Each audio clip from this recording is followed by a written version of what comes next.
So, again, hello students. Till now, we have studied power sharing in Belgium and Sri Lanka.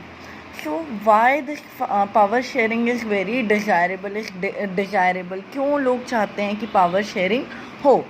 Thus, two different sets of reason can be given in favor of power sharing. तो अपन पढ़ेंगे अब क्यों लोग इतना चाहते हैं कि power को एक दूसरे को शेयर करके ही काम होगा. Why people think this?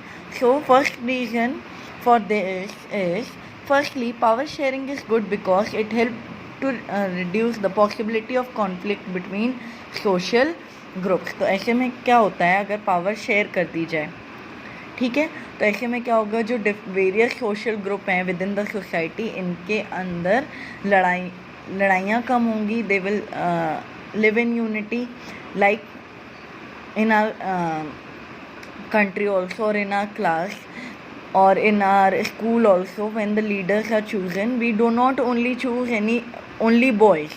हमेशा सिर्फ बॉयज़ को क्लास के या स्कूल के कैप्टन्स नहीं बनाते हैं. We always give equal opportunity to the girls as well. So इससे क्या होगा, गर्ल्स और बॉयज़ में कभी भी लड़ाई नहीं होगी. सिमिलरली जो पावर शेयरिंग होती है उसको हमेशा बांटा क्यों जाता है, ताकि ग्रुप्स हों, जो सोसाइटी के ग्रुप्स होते हैं उनमें आपस में लड़ाई ना हो. Since social conflict often leads to violence and political instability, power sharing is good way to ensure the stability of political order.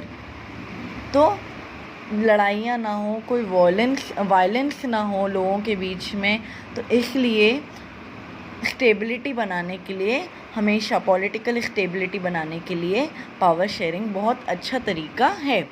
Imposing the will of majority community over others may look like an attractive option in the short run, but in the long run it is undermine the unity of the nation. तो थोड़े time तक अपन किसी के ऊपर rule कर सकते हैं, या उनकी विल के खिलाफ, उनकी मर्ज़ी के खिलाफ अपन उनके ऊपर रूल कर सकते हैं, बट ये थोड़े टाइम के लिए होगा. ज़्यादा टाइम के लिए अगर अपन किसी के ऊपर रूल करते रहे तो एक टाइम ऐसा आएगा when they will not cooperate with you, और वो आपके खिलाफ हो जाएंगे, right. Tyranny of the majority is not just oppressive for the minority, it often brings ruin to the majority as well. So जो रूलिंग है वो हमेशा मेजॉरिटी को ऑप्रेस, यानी कि मेजॉरिटी हमेशा माइनॉरिटी को ऑप्रेस नहीं करते. कभी कभी क्या होता है कि मेजॉरिटी पीपल भी होते हैं, वो ऐसे में ख़राब हो जाती है, उनकी मेजॉरिटिज़म जो होती है वो ख़राब हो जाती है. जैसे कि अगर कुछ मेजॉरिटी वाले लोग बहुत अच्छे हैं और वो देख रहे हैं कि माइनॉरिटी वाले लोगों के ऊपर बहुत ज़्यादा अत्याचार कर रहे हैं मेजॉरिटी वाले लोग, तो उसमें क्या होगा, जो यूनिटी है मेजॉरिटी ऑफ पीपल की, वो भी धीरे धीरे ब्रेक होने लगती है. Okay, there is second deeper reason why power sharing is good for democracies. Power sharing is the very spirit of democracy. A democratic rule involves sharing power with those affected by its exercise and who have to live with its effect. तो power sharing में, democracy में power sharing बहुत ज़रूरी है, क्योंकि आपको पता है कि आपके लिए क्या अच्छा है, क्या बुरा है, और इससे आपको कितना अफेक्ट होगा, पावर शेयरिंग आपको कितना अफेक्ट करेगी. So this is very good feature of democracy.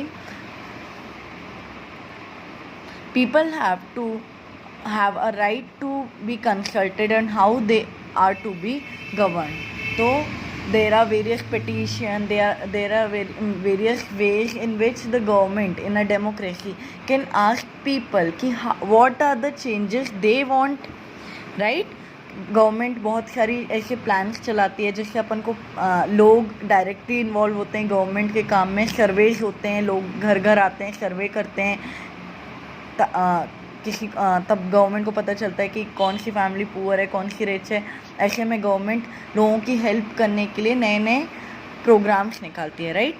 तो पावर शेयरिंग बहुत ज़्यादा इम्पॉर्टेंट है. ताकि डेमोक्रेसी में सारे ही लोगों के पास किसी भी रूल या लॉ बनने के पहले एक प्रॉपर कंसल्टेशन मतलब कंसल्ट लिया जाता है, लोगों से पूछा जाता है कि what is good for the people and what is not good for the people and how they are to be governed, और उनको कैसे गवर्न किया जा सकता है. अ legitimate government is one where citizen through participation acquire a stake in the system. एक अच्छी government में क्या होगा कि सिटीजन्स का भी उतना ही पार्टिसिपेशन होगा सिस्टम चलाने में. जैसे कि अगर अपन को कोई न्यू लॉ आ रहा है या कोई न्यू रूल आ रहा है, अगर अपन को वो रूल अच्छा नहीं लग रहा है या वो लॉ अच्छा नहीं लग रहा है, तो अपन पिटीशन साइन करते हैं या अपन धरने देते हैं. आपने सुना होगा लोग रैलीज निकालते हैं. तो उससे क्या होता है, गवर्नमेंट को पता चलता है कि जो वो कर रही है, जो लॉज बन रहे हैं वो लोगों के लिए कहाँ तक अच्छे हैं और कहाँ अच्छे नहीं हैं, तो वो उन लॉज में चेंजेस भी लेकर आती है, right.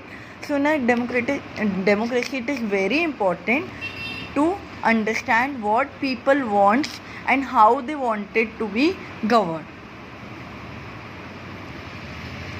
Let us call the first set of reason as prudential and the second normal.